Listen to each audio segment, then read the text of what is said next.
Hey guys, welcome back to my YouTube channel Secret Maths Teacher. So in today's video we will be learning about pair of linear equations in two variables. Okay, ಇವತ್ತಿನ ವಿಡಿಯೋದಲ್ಲಿ ನಾವು pair of linear equations in two variables ಈ chapter ಬಗ್ಗೆ ನೋಡೋಣ. So ಇವತ್ತು first ಇದು introduction video. So let's start with the introduction. Two linear equations in the same variable are called pair of linear equations. So ಇಲ್ಲಿ ಇದಕ್ಕೆ ಹೋಗೋಕ್ಕೂ ಮುಂಚೆ ನಿಮಗೆ linear equations ಅಂದರೆ ಏನು ಅಂತ ಫಸ್ಟ್ ಅರ್ಥ ಮಾಡ್ಕೋಬೇಕು. So linear equation in one variable and in two variables. So ನೀವು ನೈನ್ತಲ್ಲಿ ಆಲ್ರೆಡಿ ಕಲ್ತಿದ್ದೀರ, ಓಕೆನಾ. ಇನ್ ಒನ್ ವೇರಿಯಬಲ್ ಅಂತಂದರೆ ಫಾರ್ ಎಕ್ಸಾಂಪಲ್ ಎಕ್ಸ್ ಪ್ಲಸ್ 2 = 5. ಈ ರೀತಿ ಇದ್ದರೆ ಇದು linear equation with only one variable ಅಂತ ಅರ್ಥ, ಓಕೆನಾ. So first of all linear equation ಏನಪ್ಪ ಅಂತಂದರೆ, ಸೊ ಯಾವ ಇಕ್ವೇಷನಿಂದು ಪವರ್ ಹೈಯೆಸ್ಟ್ ಡಿಗ್ರಿ 1 ಇರುತ್ತೋ, ಹೈಯೆಸ್ಟ್ ಪವರ್ 1 ಇರುತ್ತೋ ಅದಕ್ಕೆ ನಾವು ಲೀನಿಯರ್ ಇಕ್ವೇಷನ್ ಅಂತ ಕರಿತೀವಿ, ಓಕೆನಾ. ಸೊ ಇವಾಗ ಎಕ್ಸಾಂಪಲ್ ಕೊಟ್ಟ ಹಾಗೆ, ಸೊ ಇದು ಎಕ್ಸ್ ಪ್ಲಸ್ 2 = 5 ಇದ್ದಿದ್ದು ಇದು ಒಂದು ಎಕ್ಸಾಂಪಲ್ ಅಷ್ಟೇ. ಸೊ ಇದು ಯಾವಾಗ ನಮ್ಮ ಹತ್ರ ಓನ್ಲಿ ಒನ್ ವೇರಿಯಬಲ್ ಇರುತ್ತೋ ನಾವು ಅದನ್ನು ಒಂದೇ ಇಕ್ವೇಷನ್ನ ಸಾಲ್ವ್ ಮಾಡಿದರೆ ನಮಗೆ ಸೊಲ್ಯೂಷನ್ ಸಿಗುತ್ತೆ, ಓಕೆ. ಸೊ ಇದಕ್ಕೆ ಸೊಲ್ಯೂಷನ್ ಹೆಂಗೆ ಫೈಂಡ್ ಔಟ್ ಮಾಡ್ತೀರಿ ಇವಾಗ?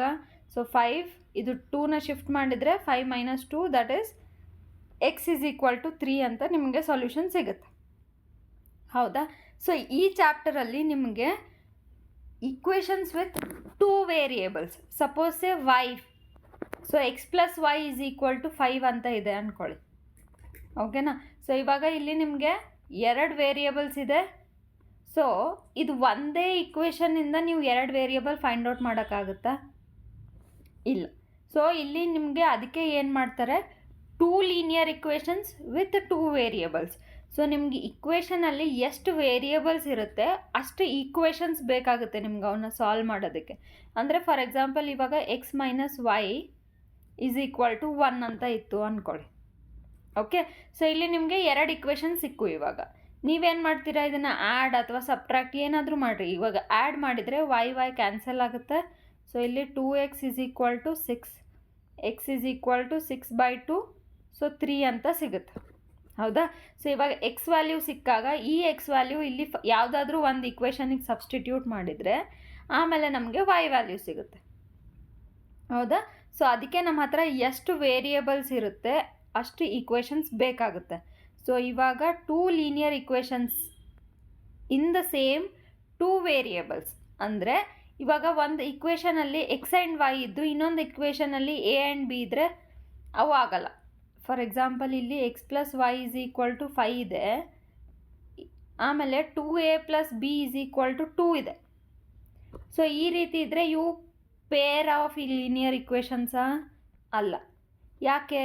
ಇಲ್ಲಿ ವೇರಿಯೇಬಲ್ ಎಕ್ಸ್ ವೈ ಇದ್ದಾವೆ, ಬಟ್ ಇಲ್ಲಿ ಏನಿದಾವೆ ಎ ಮತ್ತು ಬಿ ಇದ್ದಾವೆ, ಹೌದಾ. ಸೊ ಎರಡೂ ಡಿಫ್ರೆಂಟ್ ವೇರಿಯೇಬಲ್ಸ್ ಆಗ್ತವೆ. ಸೊ ಅದಕ್ಕೆ ಇದು ಪೇರ್ ಆಗಲ್ಲ. ಸೊ ಪೇರ್ ಆಗಬೇಕು ಅಂದರೆ ಏನಿರಬೇಕು, ಎರಡೂ ಇಕ್ವೇಷನಲ್ಲಿ ವೇರಿಯೇಬಲ್ ಸೇಮ್ ಇರಬೇಕು. So it can be 2x + 3y = 12, what ever it is.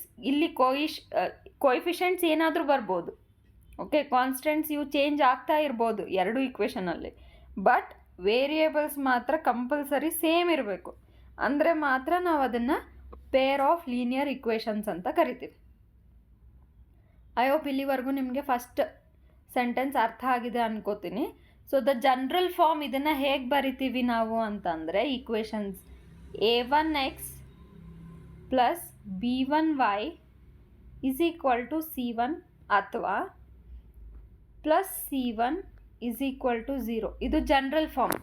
ಈಗ ಕ್ವಾಡ್ರಾಟಿಕ್ ಇಕ್ವೇಷನ್ ಜನರಲ್ ಫಾರ್ಮ್ ಹೆಂಗೆ ಬರೀತೀರಾ, ax² + bx + c ಅಂತ ಬರೀತೀರಾ, = 0 ಅಂತ ಬರೀತಿರ್ತಾನೆ.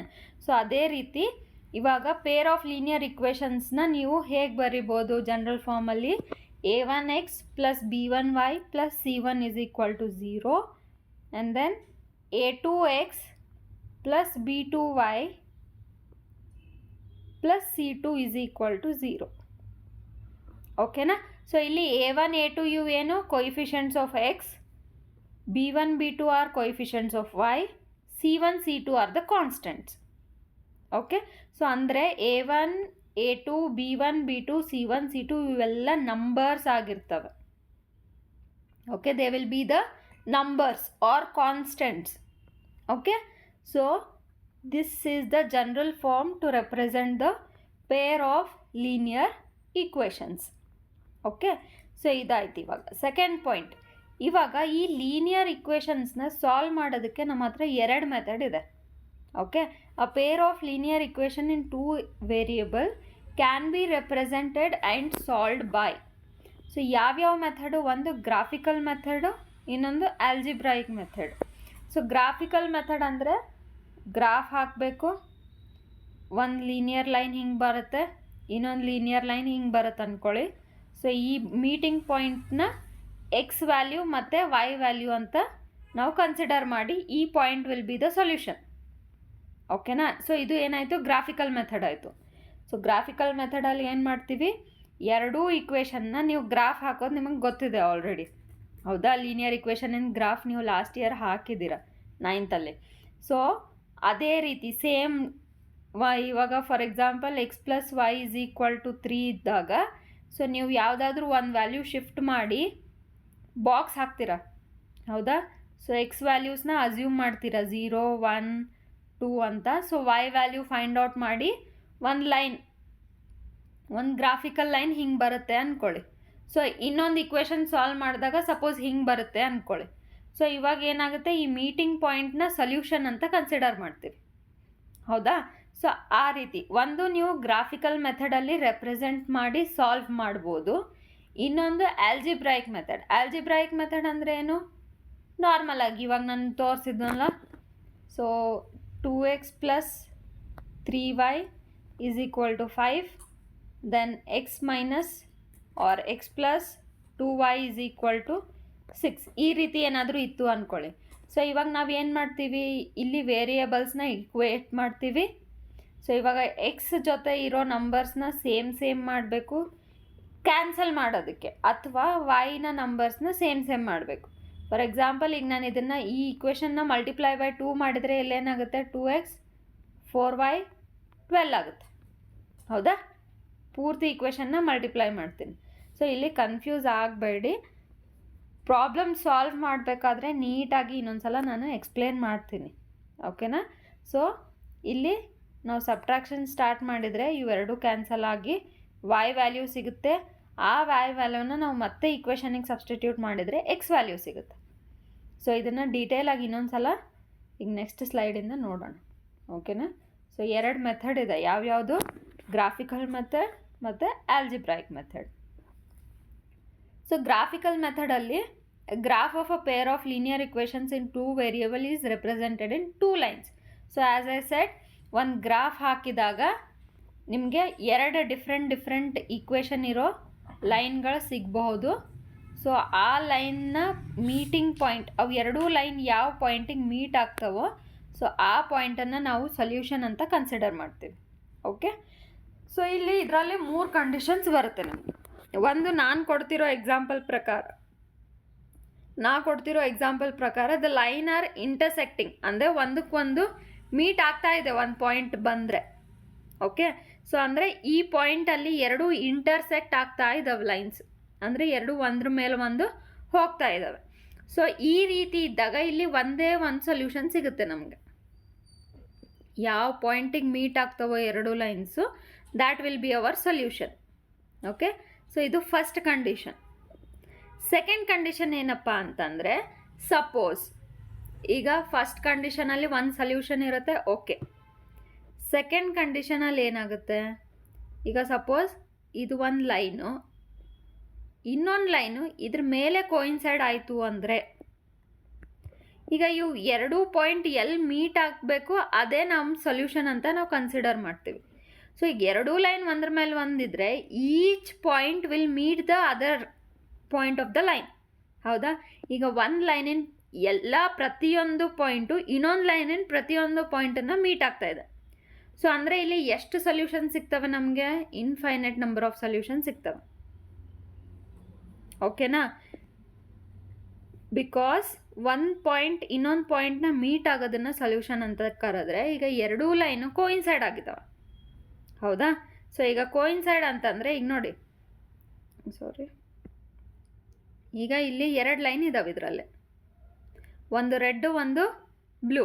ನಿಮಗೆ ಗೊತ್ತಾಗಲಿ ಅಂತ ಬೇರೆ ಬೇರೆ ಕಲರ್ ತೊಗೊಂಡಿದ್ದೀನಿ, ಓಕೆನಾ. ಸೊ ಆ ರೆಡ್ಡು ಮತ್ತು ಬ್ಲೂ ಎರಡೂ ಏನಾಗ್ತಾ ಇದ್ದಾವೆ, ಪ್ರತಿಯೊಂದು point they are in contact with each other. ಹೌದಾ, ಪ್ರತಿಯೊಂದು point of blue line is contact in with point of red lines. So ಅದಕ್ಕೆ ಎಲ್ಲಿವರೆಗೂ ಈ ಲೈನ್ ಎಕ್ಸ್ಟೆಂಡ್ ಮಾಡ್ತಾ ಹೋಗ್ತೀರಿ ಅಲ್ಲಿವರೆಗೂ ಸೊಲ್ಯೂಷನ್ ಸಿಗ್ತಾನೆ ಹೋಗುತ್ತೆ. So therefore it will have infinite number of solutions. So this is the second condition, ಓಕೆನಾ. ಇವಾಗ ಥರ್ಡ್ ಕಂಡೀಷನ್ ಬಂದುಬಿಟ್ಟು, ಸಪೋಸ್ ಈ ಲೈನ್ಸು ಪ್ಯಾರಲಲ್ ಇದ್ದರೆ, ಅಂದರೆ ಈಗ ಒಂದು ರೆಡ್ ಲೈನ್ ಇಲ್ಲಿದೆ, ಇನ್ನೊಂದು ಇಲ್ಲಿ ಬರುತ್ತೆ. ಸೊ ಹಿಂಗಿದ್ದಾಗ ಈ ಕೇಸಲ್ಲಿ ಈ ಎರಡೂ ಲೈನ್ಸು ಒಂದಕ್ಕೊಂದು ಮೀಟೇ ಆಗಂಗಿಲ್ಲ. ನೀವು ಎಷ್ಟು ಮುಂದುವರೆಗೂ ಎಕ್ಸ್ಟೆಂಡ್ ಮಾಡ್ಕೊಂಡು ಹೋದರೂ ಅವು ಮೀಟ್ ಆಗಲ್ಲ, ಯಾಕಂದರೆ ಅವು ಪ್ಯಾರಲಲ್ ಇದ್ದಾವೆ. If the lines are parallel, so ಏನಾಗುತ್ತೆ ಇಲ್ಲಿ, there will be zero solution, ಯಾಕಂದರೆ ಒಂದಕ್ಕೊಂದು ಯಾವ ಪಾಯಿಂಟಿಗೂ ಮೀಟ್ ಆಗ್ತಾ ಇಲ್ಲ ಅವು. ಸೊ ಹಾಗಿದ್ದಾಗ ನಮಗೆ ಸೊಲ್ಯೂಷನ್ನೇ ಸಿಗಲ್ಲ. It will be either zero or no solution. So ಹಾಗಾಗಿ ಈ 3 ಕಂಡೀಷನ್ಸ್ ನೀವು ನೆನ್ಪಿಟ್ಕೋಬೇಕು, ಓಕೆನಾ. ಸೊ ಗ್ರಾಫಿಕಲಿ ರೆಪ್ರೆಸೆಂಟ್ ಮಾಡಬೇಕಾದ್ರೆ ಫಸ್ಟ್ ಪಾಯಿಂಟ್ ಏನು, if the lines are intersecting at one point that gives the unique solution of 2 equations.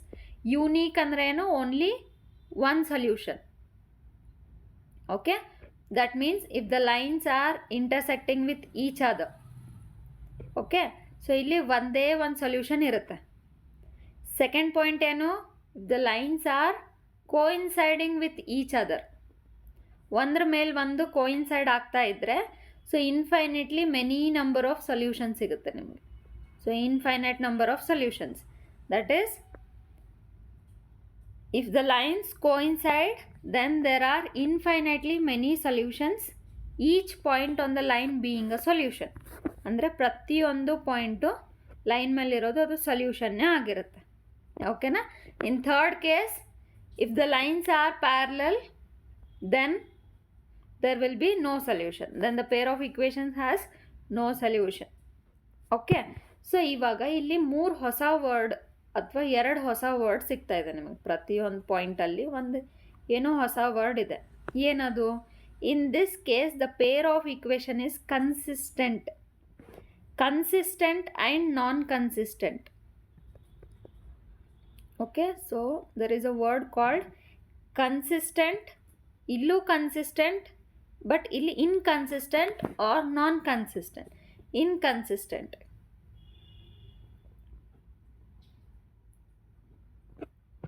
Okay. So ಇಲ್ಲಿ consistence and inconsistent ನಾವು ಯಾವಾಗ ಯೂಸ್ ಮಾಡ್ತೀವಿ ವರ್ಡ್ಸ್ ಅಂದರೆ, if there is a solution, ಅದು 1 ಆಗಿರಲಿ 2 ಆಗಿರಲಿ ಇನ್ಫೈನೈಟ್ ಆಗಿರಲಿ, ನಮಗೆ ಸೊಲ್ಯೂಷನ್ ಸಿಗ್ತಾ ಇದೆ ಅಂದರೆ ಅದು ಕನ್ಸಿಸ್ಟೆಂಟ್. ಫಾರ್ ಎಕ್ಸಾಂಪಲ್ ಇಂಟರ್ಸೆಕ್ಟಿಂಗಲ್ಲಿ 1 ಸೊಲ್ಯೂಷನ್ ಸಿಗ್ತಾ ಇದೆ, there is 1 solution here, right. So ಅದಕ್ಕೆ ಇದು ಏನು, ಕನ್ಸಿಸ್ಟೆಂಟ್. ಕೋಇನ್ಸೈಡಿಂಗಲ್ಲಿ there will be many solutions, infinitely many solutions, ಒಂದು ಅಥವಾ ಒಂದಕ್ಕಿಂತ ಜಾಸ್ತಿ. ಸೊ ಇಲ್ಲಿ ಇನ್ಫೈನೈಟ್, ಇಲ್ಲಿ 1 ಸೊಲ್ಯೂಷನ್. ಸೊ ಇಲ್ಲಿ ಅಟ್ಲೀಸ್ಟ್ ನಮಗೆ ಸೊಲ್ಯೂಷನ್ ಸಿಗ್ತಾ ಇದೆ ಅಂತ ಅಂದಾಗ ಅದು ಕನ್ಸಿಸ್ಟೆಂಟ್ ಅಂತ ಕರಿತೀವಿ. ಸಪೋಸ್ ಈಗ ಪ್ಯಾರಲಲ್ಲಿ ಏನಾಗುತ್ತೆ, ನಮಗೆ ಒಂದು ಸೊಲ್ಯೂಷನ್ ಸಿಗಲ್ಲ. ಸೊ ಆ ಟೈಮಲ್ಲಿ ನಾವು ಅದನ್ನು ಇನ್ಕನ್ಸಿಸ್ಟೆಂಟ್ ಅಂತ ಕರಿತೀವಿ, ಓಕೆನಾ. ಸೊ ಈ ಹೊಸ ವರ್ಡ್ಗಳನ್ನು ನೋಡಿ ಭಯ ಪಡೋದೇನಿಲ್ಲ. ಸೊ ಕನ್ಸಿಸ್ಟೆಂಟ್ ಅಂದರೆ ಸೊಲ್ಯೂಷನ್ ಇರುತ್ತೆ, ಇನ್ಕನ್ಸಿಸ್ಟೆಂಟ್ ಅಂದರೆ ಸೊಲ್ಯೂಷನ್ ಇರಲ್ಲ, ಅಷ್ಟೇ.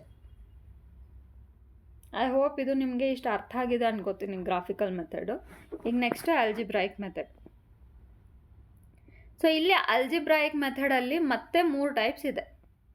ಸೊ ಯಾವ್ದ್ಯಾವುದು, substitution, elimination and cross multiplication. So mostly CBSE ಅಲ್ಲಿ ಕೆಲವೊಂದು ತೆಗ್ದಿರ್ಬೋದು, ಅಥವಾ ಸ್ಟೇಟಲ್ಲಿ ಇದಕ್ಕಿಂತ ಇನ್ನೂ ಎಕ್ಸ್ಟ್ರಾನೂ ಇರ್ಬೋದು. ನಾವು ಒಂದ್ಸಲ ಚೆಕ್ ಮಾಡ್ಕೋತೀನಿ ಟೆಕ್ಸ್ಟ್ ಬುಕ್ಕಲ್ಲಿ. ಸಪೋಸ್ ಎಕ್ಸಸೈಸಸ್ ನಾವು ಸಾಲ್ವ್ ಮಾಡಬೇಕಾದ್ರೆ ಇದ್ರ ಬಗ್ಗೆ ನಾನು ಹೇಳಿ ಆಮೇಲೆ ಪ್ರಾಬ್ಲಮ್ ಸಾಲ್ವ್ ಮಾಡ್ತೀನಿ, ಓಕೆನಾ. ಏನಿಲ್ಲ, ಸಬ್ಸ್ಟಿಟ್ಯೂಷನ್ ಮೆಥಡ್ ಅಂತಂದರೆ, ಸೊ ಫಾರ್ ಎಕ್ಸಾಂಪಲ್ ಈಗ x + y = 3 2x plus 3y is equal to 12. ಈ ರೀತಿ ಇದ್ದರೆ ಇಕ್ವೇಷನ್ನು ನಾವೇನು ಮಾಡ್ತೀವಿ, ಈಗ ಎಕ್ಸ್ ವ್ಯಾಲ್ಯೂ ಫೈಂಡ್ ಔಟ್ ಮಾಡೋದಕ್ಕೆ ವೈನ ಶಿಫ್ಟ್ ಮಾಡಿದರೆ ಸೊ ನಮಗೇನು ಸಿಗುತ್ತೆ, x equal to 3 minus y ಅಂತ ಸಿಗುತ್ತೆ. ಹೌದಾ? ಸೊ ಈ ಎಕ್ಸ್ ವ್ಯಾಲ್ಯೂನ ಇದರಲ್ಲಿ ಸಬ್ಸ್ಟಿಟ್ಯೂಟ್ ಮಾಡೋದು. ಓಕೆ, ಈಗ ನಾನು 3 ಮೈನಸ್ ವೈ ಎಕ್ಸ್ ಪ್ಲೇಸಲ್ಲಿ ಸಬ್ಸ್ಟಿಟ್ಯೂಟ್ ಮಾಡಿದರೆ ಈ ಪೂರ್ತಿ equation in terms of y ಆಗುತ್ತೆ. ಈಗ 3 minus y plus 3y is equal to 12. ಅಂದರೆ ಇಲ್ಲಿ ಎಕ್ಸ್ ಎಲಿಮಿನೇಟ್ ಆಗೋಯ್ತು, ಎಕ್ಸ್ ಇಲ್ಲೇ ಇಲ್ಲ ಇವಾಗ. ಸೊ ನೀವು ಏನು ಮಾಡ್ಬೋದು, ಈಸಿಯಾಗಿ ಬರೀ ವೈ ವೇರಿಯೇಬಲ್ಸ್ನ ಸಾಲ್ವ್ ಮಾಡಿ, ಇದು ಹೆಂಗಾಯ್ತು ಅಂದರೆ ಸಿಂಗಲ್ ವೇರಿಯೇಬಲ್ ಆಯಿತು. ಹೌದಾ? ಸೊ ಇವಾಗ ನೀವು ಶಿಫ್ಟ್ ಈ 6 ಈ ಕಡೆ ಶಿಫ್ಟ್ ಮಾಡಿದರೆ ಸೊಲ್ಯೂಷನ್ ಸಿಗುತ್ತೆ ನಿಮಗೆ. y ಈಕ್ವಲ್ ಟು 6 ಬರುತ್ತೆ. ಹೌದಾ? So 3y minus 2y will be 1y. So 12 minus 6 will be 6. So ಇದು ಇನ್ನೂ ಡೀಟೇಲ್ ಆಗಿ ನಾನು ಪ್ರಾಬ್ಲಮ್ ಸಾಲ್ವ್ ಮಾಡಬೇಕಾದ್ರೆ ಹೇಳ್ತೀನಿ. ಓಕೆನಾ? ಸೊ ಇದು ಒನ್ ಮೆಥಡ್, ಇದು ಸಬ್ಸ್ಟಿಟ್ಯೂಷನ್ ಮೆಥಡ್. ಓಕೆ, ಸೊ ಈಗ ಎಲಿಮಿನೇಷನ್ ಮೆಥಡ್ ಅಂದರೆ ನಾನು ಹೇಳಿದಾಗೆ, so is equal to 3, 2x plus 3y is equal to 12. ಈ ರೀತಿ ಇದ್ದಾಗ ನಾವೇನು ಮಾಡ್ತೀವಿ, ಯಾವುದಾದ್ರೂ ಒಂದು ಕಾನ್ಸ್ಟೆಂಟ್ನ ಈಕ್ವಲ್ ತರ್ತೀವಿ ಮಲ್ಟಿಪ್ಲೈ ಮಾಡಿ. ಫಾರ್ ಎಕ್ಸಾಂಪಲ್ ಇಲ್ಲಿ 2 ಮಲ್ಟಿಪ್ಲೈ ಮಾಡಿದರೆ ಎಕ್ಸು ಮತ್ತು ಎಕ್ಸ್ ಕಾನ್ಸ್ಟೆಂಟ್ ಸೇಮ್ ಆಗುತ್ತೆ, ಸೊ ಕ್ಯಾನ್ಸಲೇಷನಿಗೆ ಈಸಿ ಆಗುತ್ತೆ. ಅಥವಾ 3 ಮಲ್ಟಿಪ್ಲೈ ಮಾಡಿದರೆ ಇಲ್ಲಿ 3 ಬಂದರೆ ವೈ ಕ್ಯಾನ್ಸಲೇಷನ್ ಈಸಿ ಆಗುತ್ತೆ. ಸೊ ಇದನ್ನು ನಾವು ಎಲಿಮಿನೇಷನ್ ಮೆಥಡ್ ಅಂತ ಕರಿತೀವಿ. ಸೊ ಅಂದರೆ ಇಕ್ವೇಷನ್ನ ಯಾವುದಾದ್ರೂ ಒಂದು ನಂಬರಿಂದ ಮಲ್ಟಿಪ್ಲೈ ಮಾಡಿ ಎರಡನ್ನೂ ಈಕ್ವೇಟ್ ಮಾಡಿ ಆಮೇಲೆ ನಾವು ಸಾಲ್ವ್ ಮಾಡೋದನ್ನು ಎಲಿಮಿನೇಷನ್ ಮೆಥಡ್ ಅಂತ ಕರಿತೀವಿ. ಸೊ ಸೇಮ್ ಈಗ 3 ಆಯಿತು ಅಂತಂದರೆ 3y ಕ್ಯಾನ್ಸಲ್ ಆಗುತ್ತೆ, ಎಲಿಮಿನೇಟ್ ಆಗಿಬಿಡುತ್ತೆ ವೈ ಟರ್ಮ್. ಓಕೆನಾ? ಸೊ ಇದು cross multiplication method. Cross multiplication method ಇದು ಸ್ವಲ್ಪ ಕಾನ್ಸ್ಟೆಂಟ್ಸ್ನ ತಗೊಂಡು ಕ್ರಾಸ್ ಆಗಿ ಮಲ್ಟಿಪ್ಲೈ ಮಾಡಿ ಎಲ್ಲ ಮಾಡೋದಿದೆ. ಸೊ ಇದು ಎಕ್ಸಸೈಸ್ ಪ್ರಾಬ್ಲಮ್ ಸಾಲ್ವ್ ಮಾಡಬೇಕಾದ್ರೆ ನೀಟಾಗಿ ಎಕ್ಸ್ಪ್ಲೇನ್ ಮಾಡ್ತೀನಿ. ಓಕೆನಾ? ಸೊ ಈಗ ನೆಕ್ಸ್ಟ್. ಓಕೆ, ಸೊ ಇಲ್ಲಿ ಆಲ್ಜಿಬ್ರಾಯಿಕ್ ಮೆಥಡಲ್ಲಿ ಕೆಲವೊಂದು ಕಂಡೀಷನ್ಸ್ ಇದೆ. ಏನು ಕಂಡೀಷನ್ಸ್ ಅಪ್ಪ ಅಂದರೆ, ಇದೂ ಸೇಮ್ ನಾವು ಏನು ಗ್ರಾಫಿಕಲ್ ಮೆಥಡಲ್ಲಿ ನೋಡಿದ್ವಲ್ಲ, ಸೊ ಇಂಟರ್ಸೆಕ್ಟಿಂಗ್ ಇದ್ದರೆ, ಕೋಇನ್ಸೈಡಿಂಗ್ ಇದ್ದರೆ ಮತ್ತು ಪ್ಯಾರಲಲ್ ಇದ್ದರೆ ಸೇಮ್ ಕಂಡೀಷನ್ಸ್ ನೀವು ಗ್ರಾಫ್ ಹಾಕ್ಲಾರ್ದೇ ಹೇಗೆ ಕಂಡುಹಿಡಿಬೋದು ಅಂತ ಇಲ್ಲಿ 3 ಪಾಯಿಂಟ್ಸ್ ಇದ್ದಾವೆ. ಓಕೆನಾ? ಸೊ ಇದು ಏನಪ್ಪ ಅಂತಂದರೆ, ಇವಾಗ ನಾವು ಈಕ್ವೇಷನ್ ಬರಿತೀವಿ. ಹೌದಾ? a1x. Okay, so first equation suppose a1x plus b1y plus c1 equal to 0 ಇದೆ ಅಂದ್ಕೊಳ್ಳಿ. Okay, second equation a2x plus b2y plus c2 is equal to 0 ಇದೆ ಅಂದ್ಕೊಳ್ಳಿ. ಓಕೆನಾ? ಸೊ ಇವಾಗ ಈ ಎರಡೂ ಈಕ್ವೇಷನ್ ಇಂಟರ್ಸೆಕ್ಟಿಂಗ್ ಇದಾವೋ ಇಲ್ವೋ ಅದು ನಿಮಗೆ ಗ್ರಾಫ್ ಹಾಕೋಕ್ಕಿಂತ ಮುಂಚೆನೇ ಹೇಗೆ ಗೊತ್ತಾಗುತ್ತೆ ಅಂತಂದರೆ, ಸಪೋಸ್ ಈಗ ಇದರಲ್ಲಿ a1/a2 ಮಾಡಿದಾಗ ಮತ್ತು b1/b2 ಮಾಡಿದಾಗ ಸೇಮ್ ಈಕ್ವಲ್ ಬಂದಿಲ್ಲ ಅಂದರೆ ರೇಷಿಯೋ. ಓಕೆನಾ? ಸೊ ಇಲ್ಲಿ ನನಗೆ ಬರೆಯೋದಕ್ಕಾಗಿಲ್ಲ ಅಂತ ರೇಷಿಯೋ ತೊಗೊಂಡಿದ್ದೀನಿ. ರೇಷಿಯೋ ಅಂದರೆ ಏನು, ಒಂದಕ್ಕೊಂದು ಡಿವೈಡ್ ಮಾಡೋದು. ಓಕೆನಾ? So if you are dividing a1/a2 and b1/b2 and not getting same numbers. Okay, so for example ಇದು a1 ಏನಾಗಿರ್ಬೋದು 3, a2 5 ಆಗಿರ್ಬೋದು, ಇದು 2 ಮತ್ತು ಇದು 6 ಆಗಿರ್ಬೋದು. ಓಕೆನಾ? ಸಪೋಸ್ ಇವಾಗ ನೀವು ಡಿವೈಡ್ ಮಾಡಿದ್ರಿ ಅಂದ್ಕೊಳ್ರಿ, ಅಂದರೆ 3/5 ಆ್ಯಂಡ್ 2/6. ಸೊ ಇದು 2 1s 2 3s ಅಂತ ಕ್ಯಾನ್ಸಲ್ ಆಗುತ್ತೆ. So is 3/5 equal to 1/3? No. So ಈ ರೀತಿಯಾಗಿ ರೇಷಿಯೋ ಈಕ್ವಲ್ ಇಲ್ಲ ಅಂದಾಗ ಇದು ಇಂಟರ್ಸೆಕ್ಟಿಂಗ್ ಲೈನ್ಸ್ ಆಗುತ್ತೆ. ಓಕೆ, ಸೊ ಈ ಈಕ್ವಲ್ ಇಲ್ಲ ಅಂದರೆ ಒಂದೇ ಒಂದು ಸೊಲ್ಯೂಷನ್ ಇರುತ್ತೆ ಇಲ್ಲಿ. ಯಾಕಂದರೆ ಇಂಟರ್ಸೆಕ್ಟಿಂಗಲ್ಲಿ only there will be one solution. Okay, in this case it will be consistent. Okay, graphical ಮೆಥಡಲ್ಲಿ ನಾವು ಎಷ್ಟು ಸೊಲ್ಯೂಷನ್ ಇರುತ್ತೆ ಏನಿರುತ್ತೆ ಅಂತ ನೋಡ್ತೀವಿ, ಬಟ್ ಆಲ್ಜಿಬ್ರಾಯಿಕ್ ಮೆಥಡಲ್ಲಿ ಕನ್ಸಿಸ್ಟೆಂಟ್ ಇದೆಯೋ ಇಲ್ವೋ ಅಂತ ಚೆಕ್ ಮಾಡ್ತೀವಿ. ಓಕೆ, ಸೊ ಈ ರೀತಿ A1/A2 is not equal to B1/B2 ಬಂದರೆ ಅವು ಲೈನ್ ಎರಡು ಏನಿರುತ್ತೆ, ಇಂಟರ್ಸೆಕ್ಟಿಂಗ್ ಲೈನ್ಸ್ ಇರುತ್ತೆ. ಸೊ ಓನ್ಲಿ ಒನ್ ಸೊಲ್ಯೂಷನ್ ಇರುತ್ತೆ and the equation will be consistent. Okay, the pair of equations will be consistent. ಇದು ಫಸ್ಟ್ ಕಂಡೀಷನ್ ಆಯಿತು. ಸೆಕೆಂಡ್ ಕಂಡೀಷನ್ ಏನು, A1/A2 ಮಾಡಿದ್ರಿ ಈಕ್ವಲ್ ಟು B1/B2 ಬಂತು. Okay, but not equal to C1/C2 ಬಂತು. Okay, ಇವೆರಡೇ equal ಬಂದಾಗ ಅಲ್ಲಿಗೆ ಬಿಡೋದಿಲ್ಲ. So next C1 C2 check ಮಾಡಬೇಕು. ಸೊ ಈಕ್ವಲ್ ಟು C1/C2 ಬಂದಾಗ ಅದು ಬೇರೆ, ನಾಟ್ ಈಕ್ವಲ್ ಟು C1/C2 ಬಂದರೆ ಸೊ ಆ ಟೈಮಲ್ಲಿ ಲೈನ್ಸು ಪ್ಯಾರಲಲ್ ಇರುತ್ತೆ ಅಂತ ಅರ್ಥ. ಕಾನ್ಸ್ಟೆಂಟ್ಸ್ ಅಷ್ಟೇ ಬೇರೆ ಇದ್ದಾಗ. Okay, so A1/A2 will be equal to B1/B2 but those thing will not be equal to C1/C2. ಈ ಟೈಮಲ್ಲಿ ಏನಾಗುತ್ತೆ, the pair of lines will be parallel. So there will be no solution, hence it will be inconsistent. Okay, so in this case ನೀವು ಬೇಕಿದ್ರೆ ಇಲ್ಲಿ ಮುಂದೆ ಬರ್ಕೊಳ್ಳಿ. Okay, so first condition, if A1/A2 is not equal to B1/B2 then they will be intersecting. Okay, that's why they are consistent. In case A1/A2 is equal to B1/B2 but not equal to C1/C2 then they will be parallel. So again inconsistent because there will be no solution.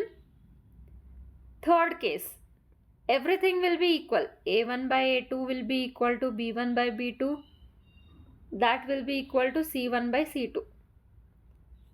So ಈ ರೀತಿ condition ಇದ್ದಾಗ ಎಲ್ಲದು equal ಬಂದರೆ so they will be coinciding lines. Okay, so coinciding ಅಂದರೆ definitely consistent because you will have many number of solution.